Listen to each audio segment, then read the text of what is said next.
Hello, I'm Dan Rather, and welcome to the CBS Evening News Online Edition. Just ahead, will he be charged? There's new information in the case involving a U.S. Marine in that on-camera killing of an Iraqi insurgent during the battle at Fallujah. We'll tell you all about it. Also, the Pope's new book. His health may be frail. His opinions on some controversial issues are not. We'll give you details on that, too. And are tanning salons contributing to rising rates of skin cancer in teens? Eye on America takes a look. It's all starting now on the CBS Evening News Online Edition. It was a striking moment in the battle for Iraq, captured on videotape. It was that wounded, as it turned out, unarmed Iraqi shot to death by a U.S. Marine. The Marine said he thought the man might be armed. Tonight, CBS News has learned that military investigators conclude there is not enough evidence to formally charge that Marine. It all happened during the bloody fight for Fallujah last fall. The Marines were engaged in house-to-house combat with dug-in enemy fighters. CBS's Kimberly Dozier in Iraq picks up the story. Hey, who's in here? When U.S. Marines ran into this mosque seeking the source of insurgent fire, they found several injured Iraqis wrapped in blankets. One Marine thought he saw one of them move. He's faking he's dead. Yeah, he's breathing. He's faking he's dead. Navy investigators have concluded that under the circumstances in the heat of battle, what happened next may have been justified. In a moment too graphic to show, one of the Americans fired. The insurgents, it turned out, were unarmed. But investigators say the Iraqi the Marine thought he saw moving could have been going for a weapon. At the very least, naval legal experts believe the situation is ambiguous enough that no prosecutor could get a conviction. The original video added to popular anger over the Fallujah crackdown. Many Iraqis felt Fallujah's unarmed civilians bore the brunt of the U.S. campaign. Hundreds of homes were destroyed in the battle, and months later, much of the city is still without power or water. Many Fallujahs live in makeshift refugee camps far from their homes. It's now up to Marine commanders to decide what, if any, internal action to take against the Marine. And investigators are still conducting ballistics tests to try to determine how the other insurgents in the mosque were killed.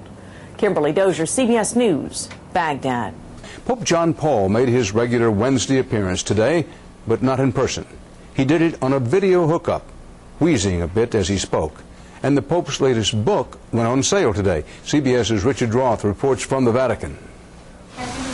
Just the author's name likely means it'll be a bestseller, but Pope John Paul's new book, Memory and Identity, hit stores with some controversy, too, describing gay marriage as part of an ideology of evil and comparing the Holocaust with abortion, which he called legal extermination. But that wasn't meant to put them on the same level, said the Pope's chief theologian, Cardinal Joseph Ratzinger. Based on conversations taped more than a decade ago, the book includes John Paul's account of the 1981 assassination attempt. The Pope says he was suffering, in pain, and as he put it, already on the other side of life as he lost consciousness, yet feeling a strange confidence. Since his latest illness, that same combination of suffering and confidence, pain and determination, has become a symbol of John Paul's papacy. But managing his image now, the Vatican's struggling to find a balance between reassurance and reality. Deference prevailed over full disclosure Sunday when the 84-year-old Pope coughed and a startled Vatican TV director shifted quickly to the crowd. John Paul's weakness continues to alter his papacy. Close contact like this with the faithful is simply now too risky. Wednesdays, by long tradition here, had the Pope hosting public audiences, combining his trademark image as pastor and pop idol. Not this Wednesday. Frailty or fear of catching cold kept John Paul in his library, on TV to St. Peter's Square. A virtual blessing, for safety's sake, delivered from a distance. Richard Roth, CBS News, the Vatican. It's winter, hardly beach weather where they live, and yet they're walking around with deep summer tans. They didn't get them from the sun.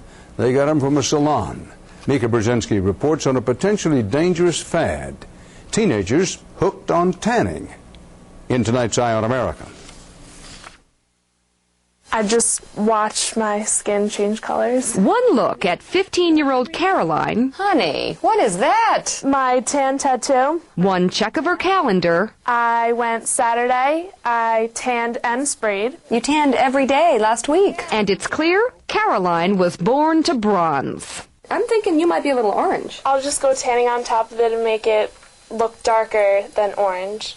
Oh, my goodness. She's even heard the warnings about skin cancer. Do you think it won't happen to you? I think it might happen to me the way I go tanning. Well, the bottom line is there's no such thing as a safe tan. Dermatologists like Dr. Daryl Regal say Caroline is right. She is at risk of getting skin cancer. I did have bubbles on my face. Backed by the American Academy of Dermatology, he supports banning the use of tanning salons by teens. 22 states already have bans or limits in place, and at least 3 more are considering similar rules. The new legislation is prompted by the growing rate of deadly skin cancer, which Dr. Regal says is greatest in young women ages 25 to 29. Do you connect that increased rate with the use of tanning salons? Skin cancer rates are rising dramatically in young people. It could be one of the factors. There's no data to support that. Dan Humiston represents tanning salons nationwide. He says doctors are underplaying the benefits of moderate exposure to UV rays and that parents and salons can easily regulate themselves. Can it actually be healthy to use these machines? I think it's more than healthy. I think it's essential to good health. Regular moderate exposure to ultraviolet light is essential because it helps your body produce vitamin D. What do you think about age limits, at the very least? I think this is one of those decisions that are best left up to the parent. Which brings us to the parents of Caroline. What do you think? I'd rather her not, but as teenagers, I think they are going to make some of their own decisions. As a parent, you can't say no to everything. It's hard being a parent, and when you're a teenager, you're bulletproof. Later in life, you're going to find out you look older faster, and in fact, your risk for skin cancer goes up. Are you thinking about tomorrow? Tomorrow, that'll go tanning. In Rye, New York, I'm Mika Brzezinski for Eye on America. More stories are just a click away, but be sure to join me on television for the on-air edition of the CBS Evening News. On Thursday's broadcast, what if medical science could create a creature that's part man and part beast? Believe it or not, it's happening. And Eye on America will show you why. For CBSNews.com, I'm Dan Rather.